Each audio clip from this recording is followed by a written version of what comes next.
Ladies and gents, this is the moment you've been waiting for. A podcast for podcasters.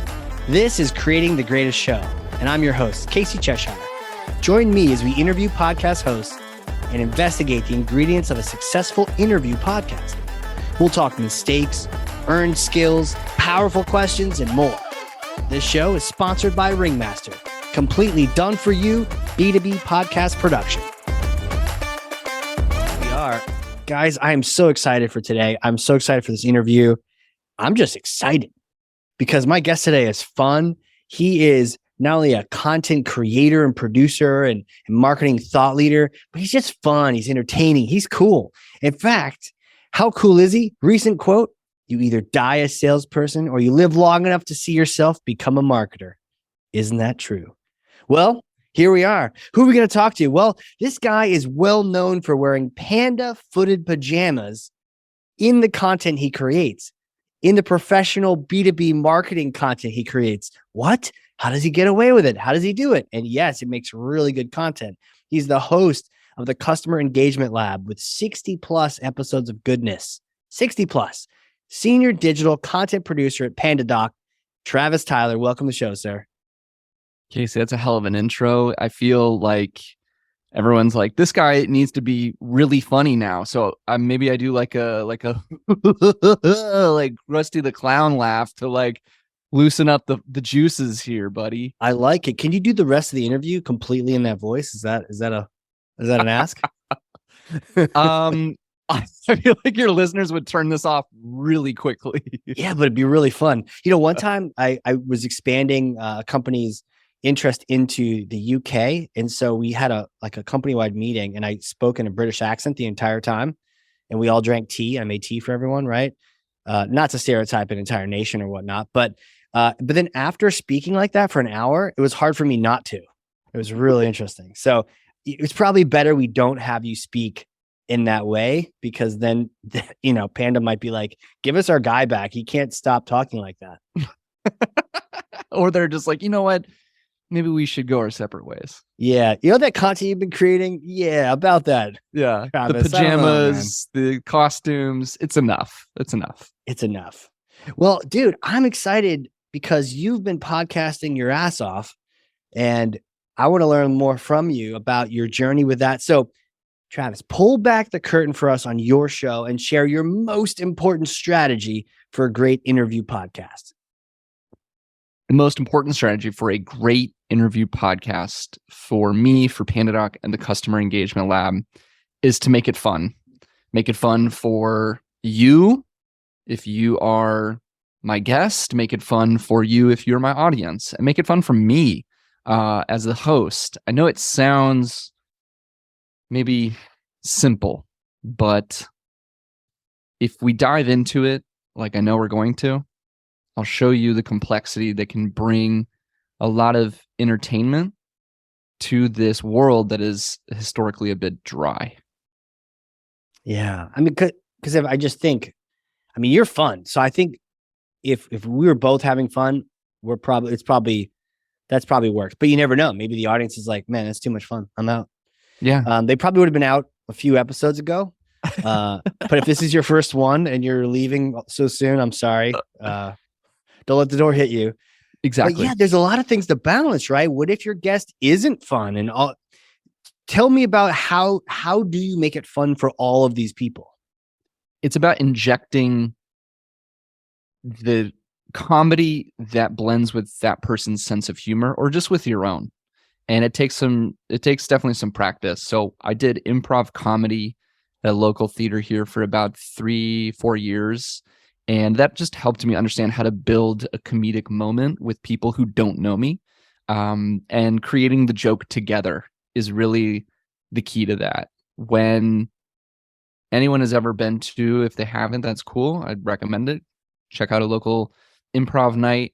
The best moments are when the audience and the performers are the ones that are in on the joke together. And if you weren't there and you're trying to explain to somebody, oh, you should have seen this scene, it doesn't hit the same. So injecting that sense of humor, that comedy with your guest, with your audience, and creating it together. Yeah, that sounds friggin' fantastic. I imagine easier said than done. So, I mean, talk to us about improv. Let's take a little sidetrack into improv land. Tell me what we need to know about it. I think that one of the things that makes a good improviser isn't as intuitive as one might perceive if they're unfamiliar with it, which is the best improvisers are not the loudest. They're not the most physical. They're not the ones with the wittiest jokes. They're the best listeners. Every line that your partner gives you in a scene is a gift, and you have to recognize it as such. And people may or may not be familiar with the improv technique of yes-anding, which is somebody says something, and rather than reject it, which then leaves the scene going nowhere, you accept it regardless. And it doesn't just mean you say yeah or yes and. You have to continue with that train of thought and require some creativity to bring them back into that reality you're creating together. So I think whether you have a dry sense of humor, whether you have a bombastic, loud sense of humor, you're a physical comedian, you're a witty comedian, you can bring those. But that would definitely be something that I think people need to realize. It just comes from actually really practicing the act of listening to what the other person says. So really interesting that because I think of improv shows I've been to, maybe fun I've had in theater groups in the past, just doing fun improv games. And you're right. It's tempting to get sucked in and thinking about the loud or the most silly person. But oftentimes the funniest moment, you're right, comes from that person who just was really paying attention and then just dropped in that thing or just played that part so well, and brought that whole audience in with them on the joke like you're describing. That's super cool, man. How do we do that? One of the best ways to do it is to look outside of the business world for inspiration. That would be my number one recommendation, is step outside of the business world that is so serious and boring a lot of times, unfortunately, and just so analytical as well. Comedy is an art, and you have to get some exposure to it.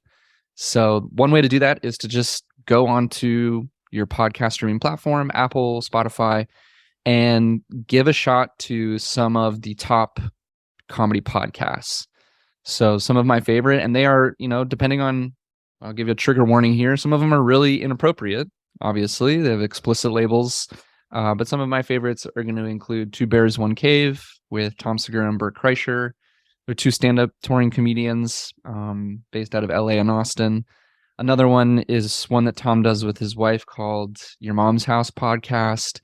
Another one with Andrew Santino is called Bad Friends and Bobby Lee, and the two of them are absolutely ridiculous together. So that, again, just going, like you said, to some local improv shows as well, local stand-up nights, and just getting a feel for looking around, the audience is your barometer. If you're not funny, you're going to find out really, really quickly if that's the case. And with podcasting, that can be tough because you and I are going to hit pause or hit stop at the end of this recording. We're not going to know for quite some time if this landed. So it can really be helpful to get your chops and to do some practice and get some inspiration outside of podcasting and outside of business and seeing it in real time. Makes total sense. What about improv, if you were to boil it down, can make a podcast so funny? What is there a one thing that you bring from that? Absolutely. The number one thing is when you get to study improv, it allows you as an adult to let go of the fear of looking stupid or silly and the fear of embarrassment. And when you are able to let go of that in front of 10 people, 50 people, 100 people on multiple occasions and do it on stage where you're the only one talking, that is so powerful because you stop getting in your own way. You stop being so stiff, And that ability to loosen up and shed your fear of embarrassment is the number one thing that can come of it.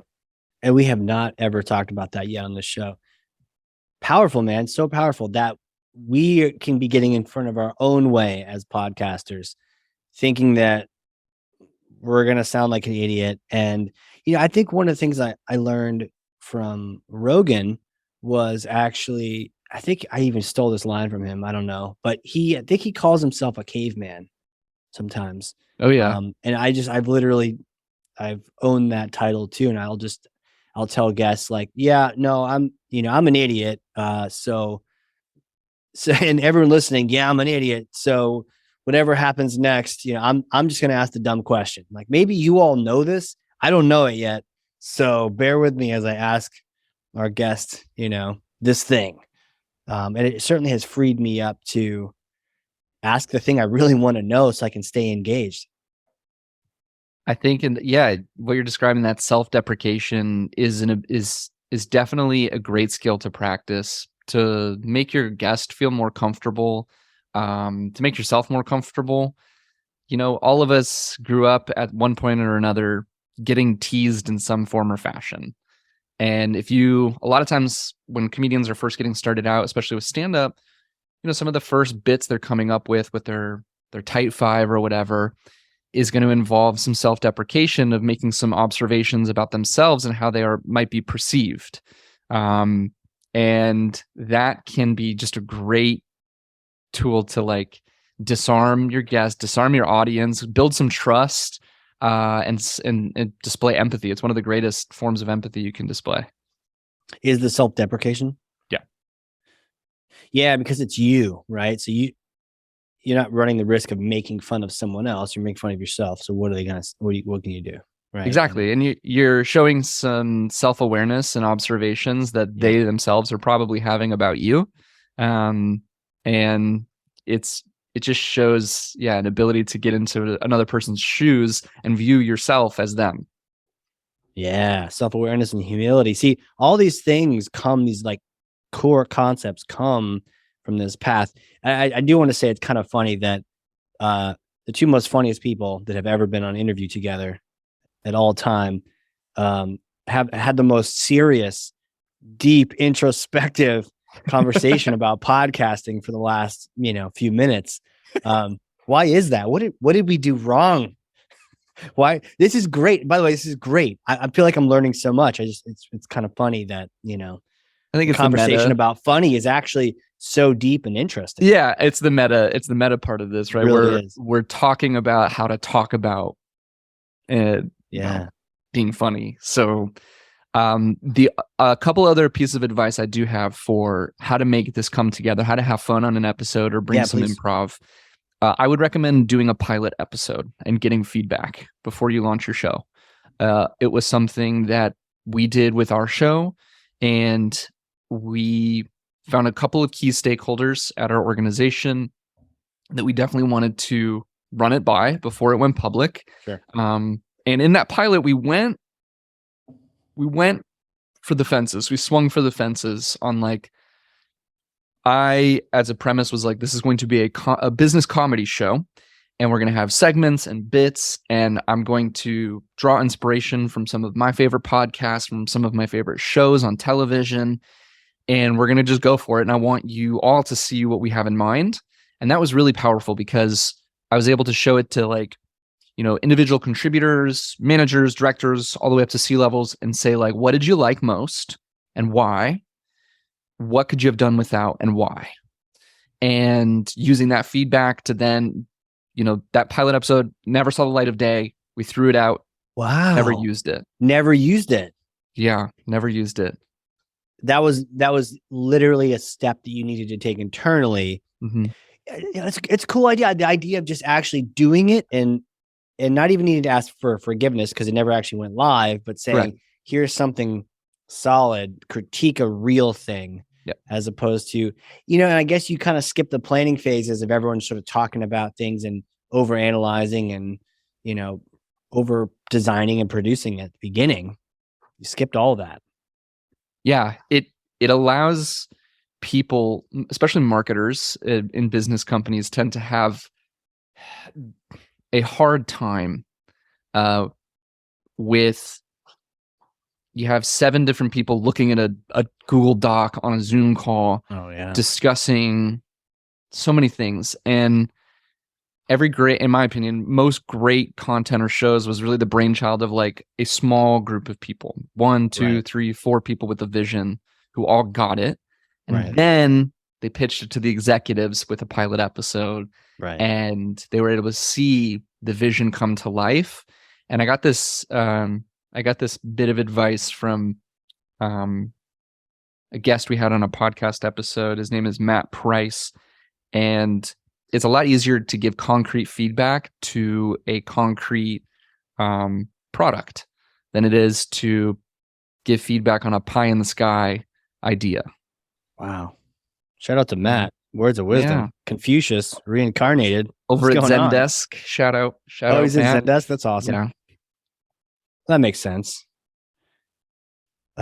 Yeah. Feedback on something that actually exists. Huh.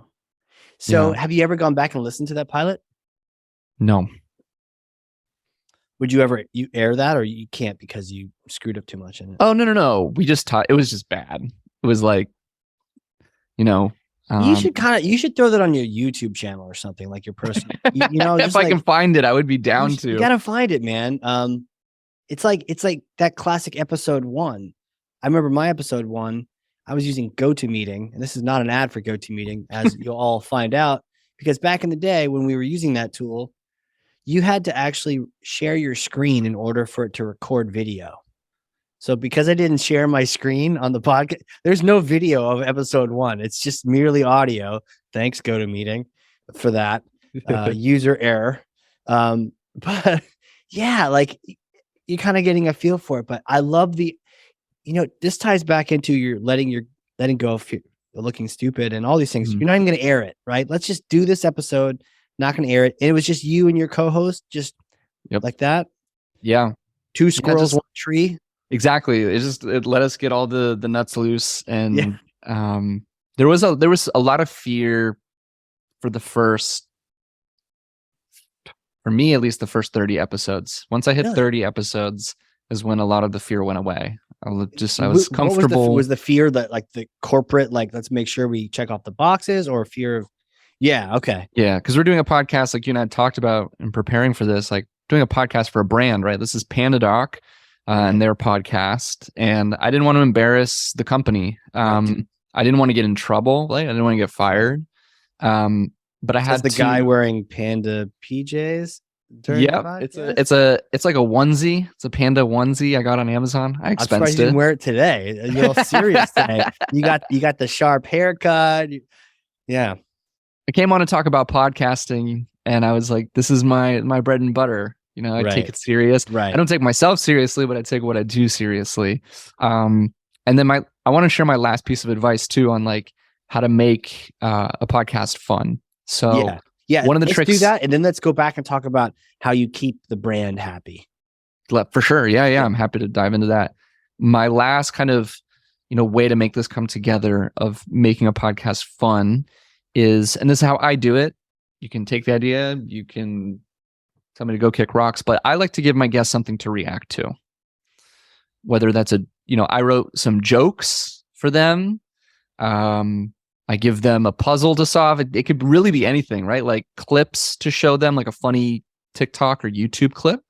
Maybe an article that I think is, terrible or great. And then, or just an idea, right? Like I'll even have some people at PandaDoc record an audio clip of, maybe a sales tactic they're using or a question they might have for my guests because they know that person, or maybe they don't. But it just breaks it up, the monotony as well for the listener, makes it more fun. And the best part is that the commentary and the reaction, that's the fun part, right? It's not always just like, I created some outlandish TikTok of me in a PandaDoc onesie. Yeah, that part is fun, whatever. But sometimes I present them like a serious TikTok. And then their commentary is what's the funny part of just like, this guy's an idiot. This guy's a joke, right? We're talking about like, I don't know, Grant Cardone or somebody that's just, does stuff for the likes and is just really outlandish. Right. And then we'll break it down, and that's the fun part. So that would be my final tip, is giving your guests something to react to. And that's live on the show. Give them something to react to. Yeah. Sometimes a day before, I give them a planning doc. We can get into this later, and the links to those clips will be in there. And I tell them they can look at it. Half of them do, half of them don't. They can look at the link and watch the clip and have something witty to come up with, so they sound even smarter. Or they want to break it down and really think about what they would like to comment on with that, right? Especially my marketers. Salespeople tend to fly by the, seat of their pants, right? They're whatever. Yeah, they're like, no, this is the first time I'm seeing this clip. Let's go. And I'm like, all right, cool. So that would be my last part. Wow. Yeah, it takes a little bit more production to do that. For sure. What do you get from the guest when you get there? So you get funny, right? So you get that fun, maybe not funny, or it could be funny, but you get the fun. It's entertaining for everyone. It mixes it up. Yeah. What I get is authentic, improvised moments. And that's what that brings a lot of great energy, because like questions, like they can prepare for them. They can know exactly what they want to say to them.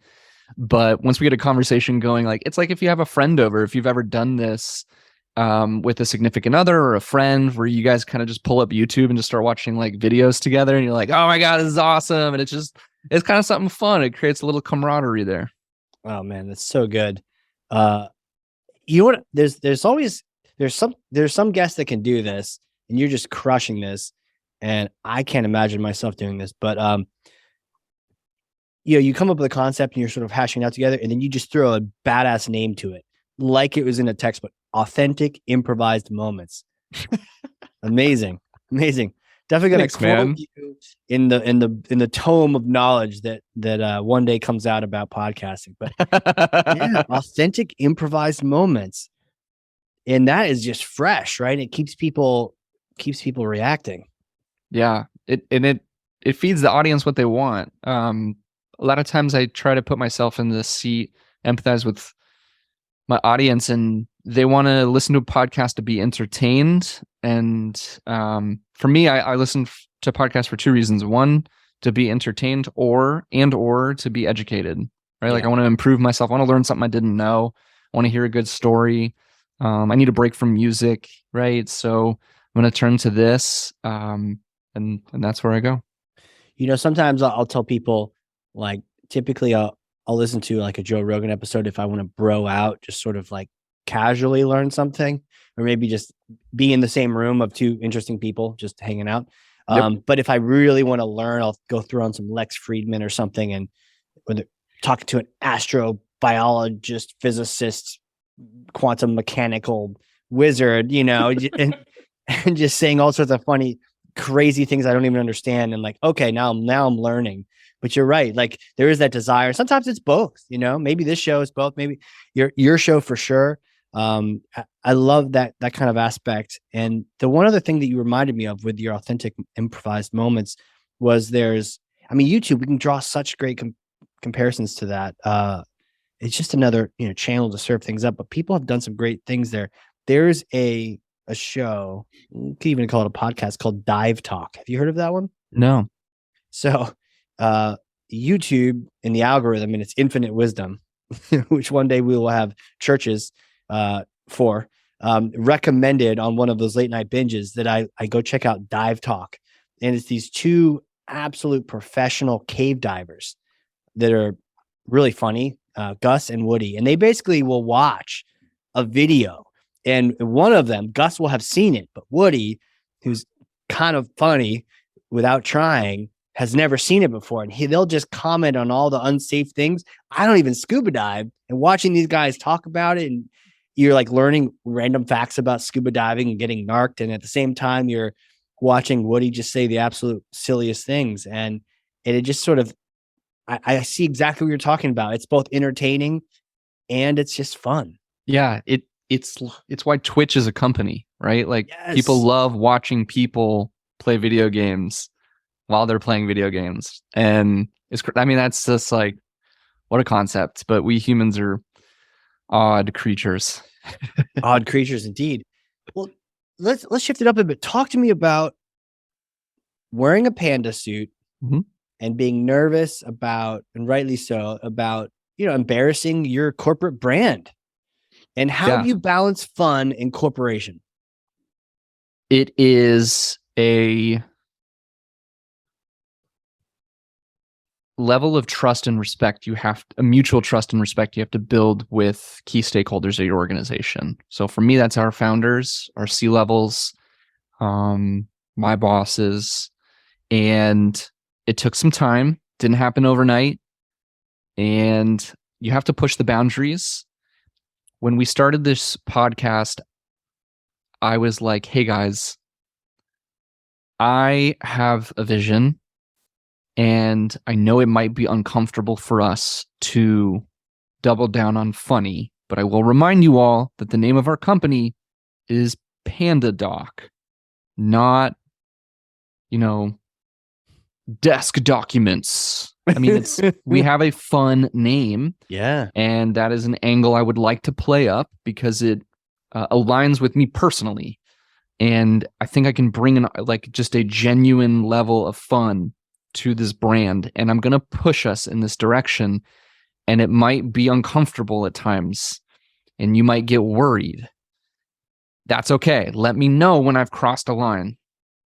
And I tried my best not to take it personally.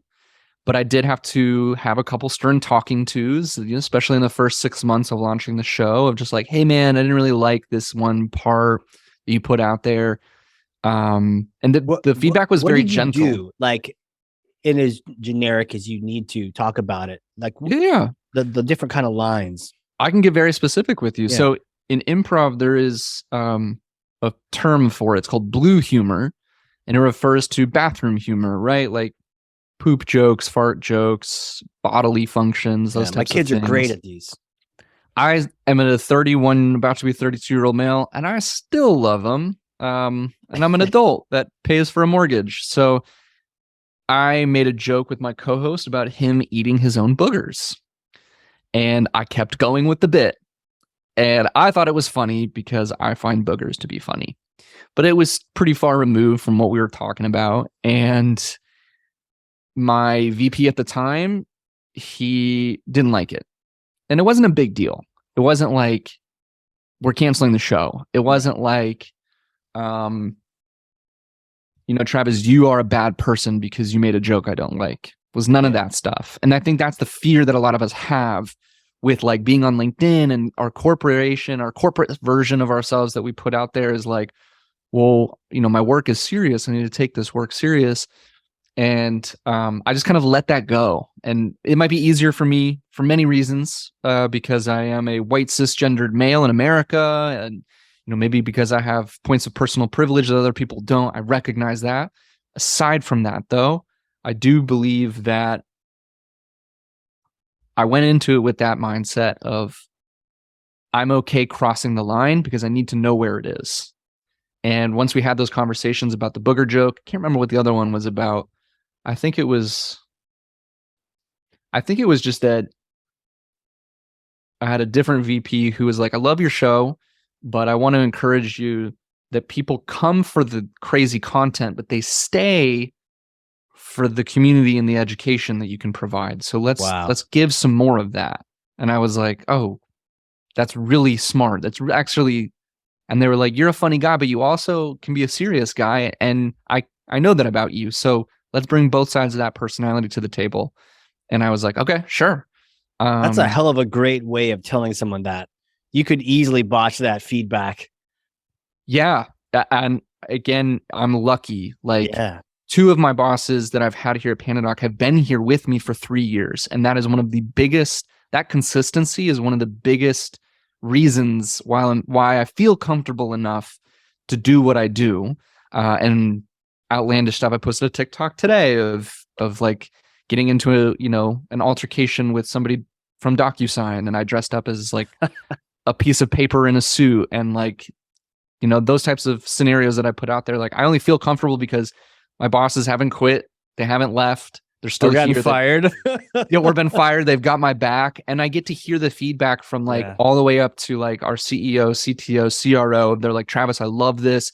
This is great. Keep doing it, buddy. Like, just really great positive reinforcement. And when I do cross the line or like I could do better, they give it to me in a gentle. They know I'm sensitive. They know I'm a good dude, and they give it to me in a gentle way. Gentle feedback.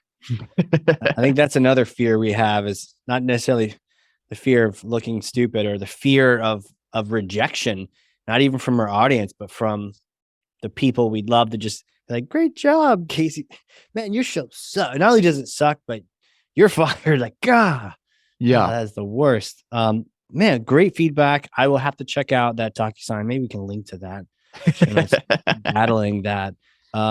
You know, it almost, as you were describing that, I just sort of in my mind was wondering if it's almost like there's maybe these zones where there's like green, orange, red or something, where you say something in the red and you're dead. You know, like you say something in red and we've got, you're like, you need to cut it out, like literally cut it out of the episode or don't air it or something. Yeah. Then you got these orange things, and it's almost like finding out where orange is comfortable, but you're pushing boundaries. But at no time have you ever touched a red? Have you ever? Yeah. Yeah. I have. Yeah. So I did an episode with somebody from the product team, and the title of say the no more. episode. Product team sucks. So just kidding. That wasn't. No one said that. Don't. They're gonna clip it. Okay, go ahead. No, I did an episode with a guy from the product team, and he had done this really cool experiment where he pretended to be a secret shopper, and was able to like highlight, you know, gaps in our customer journey that he had experienced from trying to purchase the PandaDoc software. And I thought it was really cool. And I was trying to come up with a title to, you know, grab attention and eyeballs for the episode. And I think I titled it like, I can't remember exactly, but something along the lines of one new hire to fix all the problems on your product team. Right? It's very clickbaity. It's obvious. It didn't land well with some of the people that I didn't interview. I only interviewed one guy, right? Like it was just his perspective. And a lot of the people on my product team, their feelings were hurt. And they expressed that to me. And we had to have a conversation, and I apologized. And it again, I don't think it created too bad of blood for too long. I think they were just, you know, like, hey man, like there's like 45 people on the product team that work really hard every day to make sure that we have a great product. And it just made us feel like useless. And I was like, I am so sorry. You're right. Yeah. You're right. My bad. I was like, do you want me to change the title? They were like, no, it's okay. They're like, we're just letting you know. And I was like, I appreciate it. I would hate for you to like just angrily be quiet and hate me forever. Yeah, just passively hate you. And they were like, thanks for taking the feedback so well. I was like, noted. Won't do that again. Take a little bit out of the lunch you left in the fridge, you know? Exactly. Yeah. Start leaving like 1-star reviews on Apple for me. Like, yeah, who's doing that? It stinks. Well, but I'd even argue that was like orange, and you handled that really well, because I would say, you know, that red where you're like, you kill the show or you threaten the brand is, you know, maybe say something racist or, I did know, like, yeah, I did do one. I can tell you about one like that. You want a good story like that? Yeah. All right, let's get real. Oprah show. Yeah. So this, and again, I'm not proud of this. I share this with no like sense of pride. Right. The only pride I have is just that like I learned my lesson, you know, but a couple of months ago, I want to say, or maybe close to a year ago, somebody had posted about one of my coworkers. They screenshotted his post, and then with Photoshop, they changed the wording, insinuating that he was a sexual predator. His original post had been about like some sales tactics of like how to use an out of office email automatic reply to like get that person's number and then follow up with them. Sure. And then this other, you know, third party person was calling that predatory, and crossed out the word salesperson and wrote predator. And then in their post was like, this is demonstrating acts of like sexual predatory behavior. And all of the comments were like, you're right, this is disgusting. And nobody was like coming to my coworker's defense. So I commented, and, just basically said, I understand what you're trying to do, but this is like not the right way to do it. And it just further pushes your woke BS agenda. Oh, And sure. it escalated. It went viral. It got like 500 comments on it. And it ended when the original poster tagged my, VP of HR, Of my course. boss, and another person from HR, and was like, does Travis make PandaDoc a safe work environment or an unsafe work environment? Because I was starting to clap back at people in the comments and stuff, and I had to have a couple talking to. That was on LinkedIn. It was all on LinkedIn. Yeah, you can find it. I mean, I'm not going to like share. You could probably Google it if you really try hard enough. Yeah, I hear you, right? So that's one of those things where, and I am a liberal. I'm an American good. liberal. I vote Democrat, but I was just so like frustrated with like, people getting canceled. And I was like, this is such a stretch. This is so unfair. This is my friend. You don't even know this person. And you're alluding that he could potentially be exhibiting like rape culture behavior. And like, I was like, I'm going to take a stand. And I just decided in that moment that I was going to be a keyboard warrior and go at it with somebody. And it was my lesson of like, for me personally, I'm not interested in responding to super toxic content or comments anymore, because it is a reflection of PandaDoc, and I don't want to do that and harm the brand and like harm other people in the process with like my own opinions. And it's just not worth it, man. I was so stressed for like a couple weeks. Like I thought I was going to get fired, and it wasn't worth it. So if your listeners are like, cool story, what's the lesson or takeaway from all of this for like podcasting is like, if you're going to do fun, edgy stuff that sometimes gets controversial, be prepared that some people aren't going to like it and you might get comments. And my recommendation as a professional content creator is don't respond. Try to apologize if it's necessary, if you really did, hurt somebody or punch down on a joke without intending to, especially if it's like a vulnerable group of people. But yeah, just best not to respond to the trolls. And I know there's different opinions on that. Some people are like, actually, if you respond, like my good friend Todd Clauser over at Lavender, he's like, actually, if you respond to trolls, you can turn them into your biggest fans if you like hear them out and give them a chance to like explain or talk to them and like don't take it personally. So there are some tactics that sometimes you can take. In this case, I don't really think like in this specific story I just shared, it was great, but there are situations where like if somebody doesn't agree with like your marketing, advice, like you can actually engage them in a neutral way, and have that fuel for future content to like a new topic. Like, hey, some people are concerned about this when it comes to this. I'm going to address that. Let's talk about it. And then you can create content. That's actually really creative. Other times, especially on like certain platforms like TikTok and Instagram, it's like the comment section is where, the human race is most embarrassing and is just like so toxic. So I don't waste my time in there. You could have puppies dancing on rainbows and someone would be like, puppy farms are the devil, Exactly. Like, yeah. How do you great choice of using a French bulldog. You know how unethical French bulldogs are? You're like, oh geez. Okay. Yeah. I think sometimes I've tried to operate, whether I realize it or not, almost like on like a Twitter or something where it's public and you kind of just have to watch yourself. And it's almost like, my dad actually oftentimes will listen to my marketing podcast. And I remember one time he sent me an email. All he said was like language, because maybe I dropped a whatever bomb on the show. And so I'm like, I just wrote back, Dad, it's the hardcore marketing show. Like, what are you going to do? It's like, but just kind of being aware of when people are saying things. I think one of the things to be concerned about, we once had a a host that we work with, and he interviewed a guest who was like, I guess I don't know, male chauvinist pig would be the 80s equivalent of describing. This guy was like kind of gross, and he was throwing out all this stuff, and then the host fell in this trap of being like, right, like not agreeing, but sort of like giving him a verbal clue that he was listening, but it was like an affirmative, and that just was like a trap. And we ended up not airing it, that episode.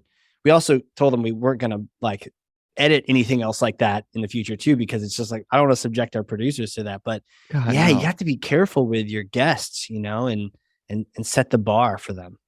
That's crazy, dude. You've done a lot more podcasting than me, so it's likely that you've come across that. I've never come across someone being like, that's unfortunate. Like, yeah, in any form, like inappropriate or hateful. Like, if anything, people are so reserved that I have to like pull out the silliness from them. And that's the hard part, right? And we talked about some of the ways to do that is give them something to react to. You can do the self-deprecation so they loosen up and know that it's cool. The other thing I forgot to share is like sometimes I do like prepared skits with my guests where like we practice a sketch, and it usually ends up being like what we call our teaser video, or like it's like kind of inspired by the SNL 15-second commercials that come out. Like it's like, hey, I'm Jack Harlow and I'm helping to host Saturday Night Live this week with musical guest Alicia Keys. And then like the Kenan Thompson will do something silly off to the side, and then it like cuts. And then I do about 15 to 20 minutes at the end of my episode, and I might want to start doing them at the beginning, where we film that to kind of just like, have a good time, do something different, but also like we're practicing improv together and practicing acting, and it's fun. Hell yeah. Dude, so many things I can talk to you about, so many things I could ask you about. One thing that did come up was the idea that you've created some really fun stuff. You're putting on places like TikTok. Have you had things go viral?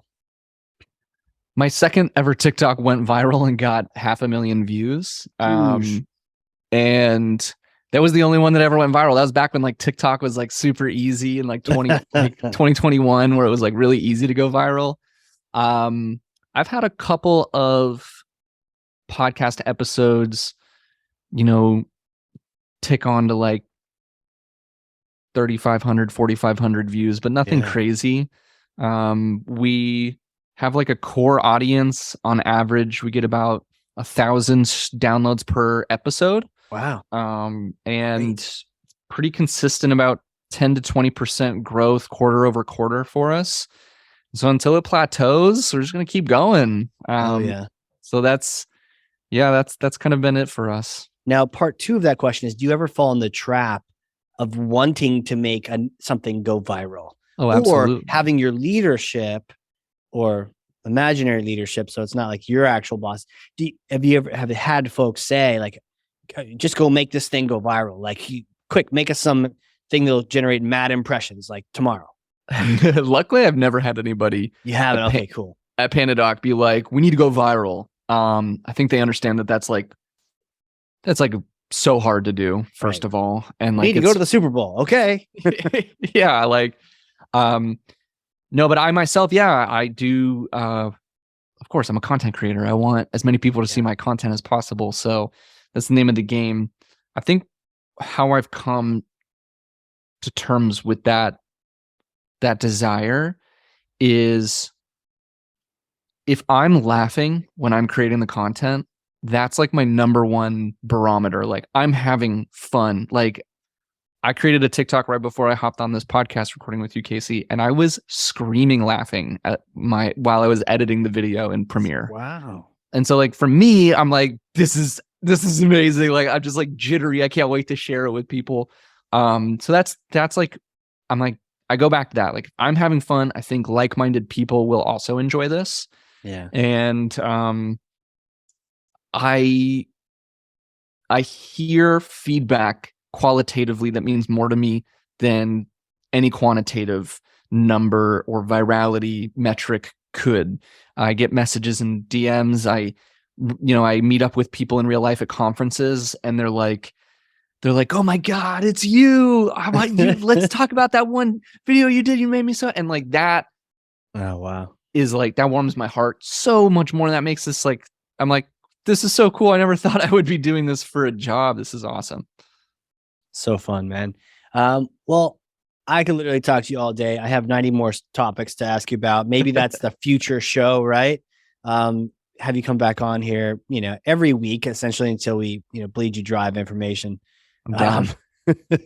Yes. And so, where do you see your shows going? Where do you see your content going? We chat again in 50 episodes from now, a year's worth of time. What does it look like? I would love to have convinced my leadership to allocate more consistent budget to allowing me to fly people in for my podcast. That would be the biggest thing. So my show is in person only, and it's one of the ways that I try to differentiate our show. I have nothing against Zoom podcasts. I just find myself as a host, personally, I'm not as great at it. You're much better. You're more animated than me. Oh, thank you. Casey. Like, it's so hard for me. And like, I found this really great studio that is also a PandaDoc customer, and they give us a really great deal on renting out studio space. And I just have so much fun, like selfishly, getting to meet up with people in person. I work alone at home, and so you get lonely sometimes. So this is really fun for me. So I would say, getting PandaDoc to be like, here's, I don't know, $25,000 a year. You can fly in whoever you want, all expenses paid for them. Bring in the biggest names you can with that budget. Like, that would be my goal. 50 episodes from now, you can maybe I can fly you and Casey. Like, you can let me know, and that'll be how you find out if I hit that vision, that goal. Hell yeah, man. Hey, I don't even need you to pay for that. I say that now, but hey, a day in Tampa, let's go, right? It's like got some nice beaches here right now in New Hampshire. That's awesome. Yeah, that is so cool. Dude, where can people connect with you? They want to connect with you professionally. They also want to start checking out some of your things. What are some of the places they can go do that? Best place is LinkedIn. Travis Tyler. Go look at PandaDoc on LinkedIn. Give me a connection request. Send me a DM. If you're a TikTok person, which you should be, come on, it's 2022. Assuming you want China to spy on you, is that what you're saying? Oh, absolutely. Spy on me all you want. Use that firmographic, data, all you want. I'm just watching Little House on the Prairie on repeat, so if they want to spy, go for it. Go for it, man. I want my ads to be super targeted on TikTok. I don't give a shit. Customer Engagement Lab on TikTok. You'll find me in wigs, costumes, doing, watching and reacting to clips with my guests on my podcast, just having a good time. That's awesome. Dude, next time we do this, we're both in costume. What's your favorite costume? I like dressing up as DocuSign. That's awesome. Okay. This is just, I have a paper costume. I ordered on Amazon. It's literally a like mesh, like school notebook piece of paper. And I wear it, and I wear a suit with it. Nice. And that's my costume. And you basically like walk into walls. I got to check this out. Yeah, I'm just kind of like douchey, pretentious, expensive. So good. So good. And you are the kind, if you're listening out there, you are exactly what you use to sign your documents. So you can either be a hip, cool panda, or you can be the other guys. That's right, man. Right on. You get it. Dude, thank you so much for coming on here. I have had so much fun. And I had fun. You might have had fun, and we're hoping the audience did too. But man, what a great instruction for how to let go of the fear of looking stupid and get into some of that improv. I really appreciate you coming on here. Hell yeah, Casey. This was fucking awesome. Thanks, man.